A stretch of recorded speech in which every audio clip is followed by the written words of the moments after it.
আজকের এই ভিডিওতে প্রচুর সত্যি বেরিয়ে আসবে, তাই প্রথমেই বলে রাখছি, যারা সত্যি কথা শুনতে অভ্যস্ত নন তারা ভিডিও কুইট করে যান, আর যাদের সত্যি কথা শোনার সাহস আছে তারা শেষ অবধি ভিডিওটা দেখুন।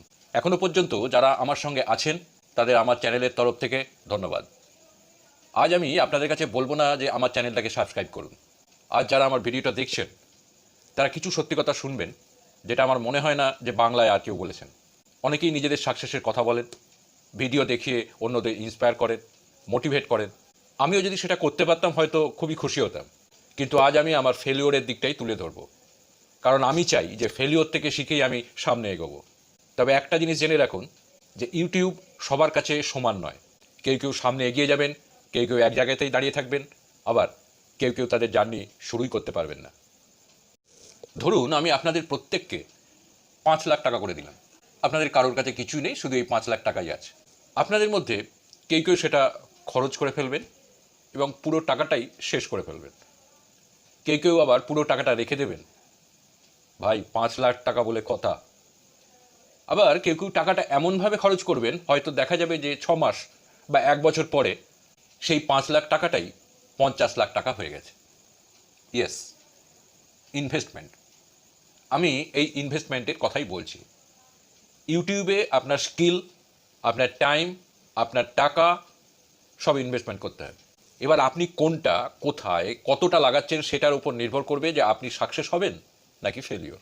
আজকের দিনে বেশিরভাগ লোকের চ্যানেল গ্রোথের প্রবলেম আসছে, যার ফলে অনেকেরই মনে হচ্ছে যে ইউটিউব তাদের জন্য নয়। আমরা যখনই সাকসেস হতে পারি না তখন অন্য কিছুর উপর ব্লেম দিই। আমি এইরকম 3টি জিনিস খুঁজে পেয়েছি যেগুলোর ওপর আমরা ব্লেম দিই। প্রথম কারণ যার জন্য আমাদের চ্যানেল গ্রোথ হচ্ছে না, সেটা হলো এক্সপেকটেশন অ্যান্ড রিয়েলিটি।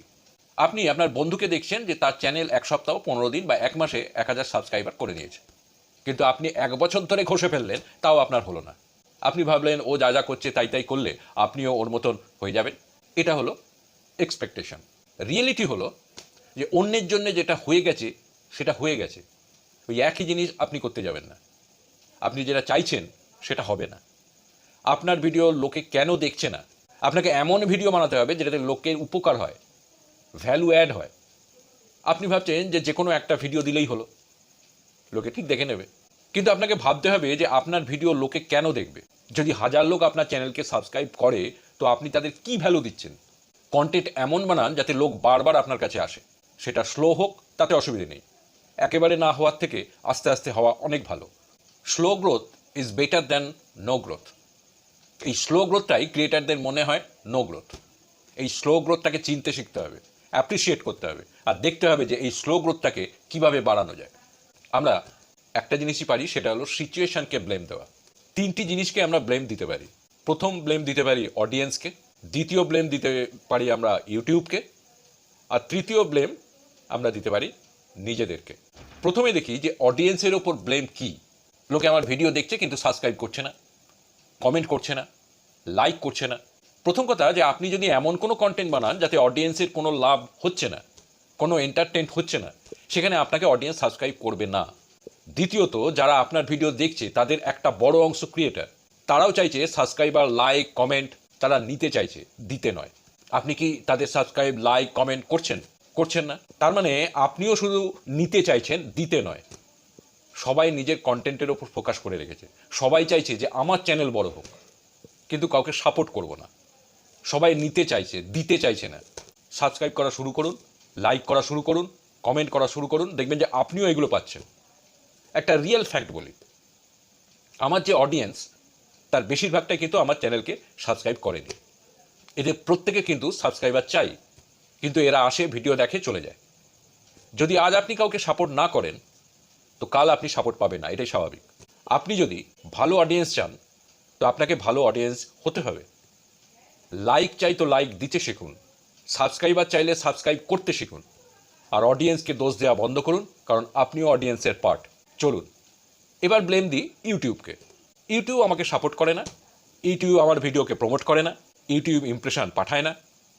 এর মধ্যে কিছু দোষ ইউটিউবের আছে। ইউটিউব মাঝে মাঝেই ইমপ্রেশন পাঠায় না, অনেক সময় ইউটিউবের সাজেশন কাজে লাগে না। কিন্তু আপনিও তো থাম্বনেল ঠিকঠাক বানাননি, আপনি ঠিক মতন ট্যাগ দেননি, টাইটেল ঠিক মতো দেননি। আপনি কি এটা ভেবেছেন যে ইউটিউব একটা সার্চ ইঞ্জিন? আপনি ইউটিউবকে যতটুকু দেবেন ইউটিউব ততটুকু নিয়েই সামনে এগোবে। আপনি আপনার কাজ করেননি, কিন্তু ইউটিউব কিন্তু তার কাজ ঠিক করে যাচ্ছে। তো ইউটিউবকে ব্লেম দেওয়া ছাড়ুন, শিখুন যে অ্যালগোরিদম কীভাবে কাজ করে, ঠিকঠাক থাম্বনেল, ট্যাগ, টাইটেল দেওয়া শিখুন। লাস্ট যে ব্লেম সেটা হলো নিজেকে ব্লেম দেওয়া, কিন্তু এটাতে আর কি বলবো। যাই হোক, আপনারা নিজেরা এটা দেখে নিন, যে বিচার করুন যে আপনারা কি ভুল করছেন। শেষ করার আগে একটা কথাই বলবো, যে এমন কন্টেন্ট বানান যেটাতে আপনার অডিয়েন্সের কাজে দেয়, ভ্যালু প্রদান করুন। মানুষের টাইমের ভ্যালু আছে, সেই টাইম থেকে আপনার 5 মিনিটের ভিডিও যদি সে দেখছে, তার মানে সে আপনার ভিডিও থেকে কিছু ভ্যালু পেতে চাইছে। আপনি যদি অডিয়েন্স পেতে চান, তো আগে নিজেকে অডিয়েন্স বানান। যেমন কন্টেন্ট আপনি দেখেন তেমন কন্টেন্ট বানাতে শিখুন। যা কিছু ভিডিও বানিয়ে দিয়ে দিলেন আর ভাবলেন লোকে দেখে নেবে, এরকম ইউটিউবে হয় না। ইনভেস্ট করতে শিখুন, টাইম ইনভেস্ট করুন, টাকা ইনভেস্ট করুন। ইউটিউবে ঢোকাটা ফ্রি, কিন্তু লড়াইতে থাকতে গেলে ইনভেস্ট করতেই হবে। নিজেকে চেঞ্জ করুন, কন্টেন্টকে চেঞ্জ করুন, বাকিটা ইউটিউবের ওপর ছেড়ে দিন, সাফল্য আসবেই। আজ এই পর্যন্তই। আপনাদের কাছে আজ আর কিছু চাইব না, কারণ আপনারা সবাই জানেন যে নিচে কয়েকটা অপশান আছে, আর সেগুলো কি করতে হয় সেটাও আপনারা জানেন। এবার বাকিটা আপনাদের হাতে। দেখা হবে পরের ভিডিওতে। নমস্কার।